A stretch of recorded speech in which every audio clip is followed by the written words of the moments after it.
እንደ ታናሽ ወንድም አንድ ምክር ልምከራችሁ። የእውነቴን ነው። ለራሳችሁ ይቅርታ አድርጉ። ሰዎች እስከሆነን ድረስ አንድ አይነት ዓለም ላይ እስካለን ድረስ የሁላችንም ታሪክ ስርዝ ድልዝ ይበዛዋል። አንዳንዴ እምነታችንን ለማይገባቸው ሰዎች ሰጥተን በፈንታው ቁስል ሲመልሱልን በራሳችን አዘንን። አንዳንዴ ደግሞ መጥፎ ሁኔታዎች አስገደዱንና መሐላዎችን አጠፍን። አንዳንዴ ደግሞ ድጋሚ ብታመምስ ብለን ፈርተን ብዙ ድል አስመልጠናል። ካለፈ በኋላ ያስቆጨን ብዙ ነው፣ ግን ለራሳችን ይቅርታ እንላለን።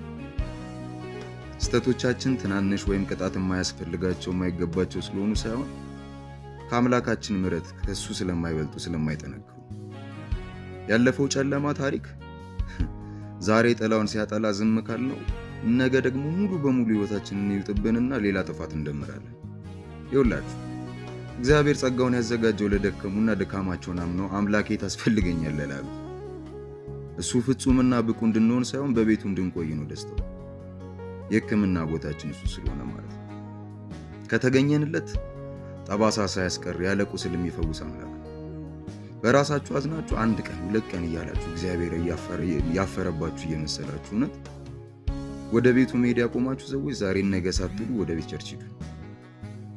አደራ፣ ቀን በራቀ ቁጥር ጥፋት እናንተን የሚያገኝበት እድል እየሰፋ ይላል። በጊዜ ንቁ። ጌታ ያለው እናንተ ደካሞች ወደ እኔ ኑ እኔም አሳርፋችኋለሁ እንጂ ብርቶችን አይደለም። ቤቱ የምንበረታበት እንጂ ብርቶች ስለሆነን የተሰበሰብንበት አይደለም። እና ለራሳችሁ ይቅር በሉና ወደ እግዚአብሔር ቤት ሂዱ። ወዳችኋለሁ።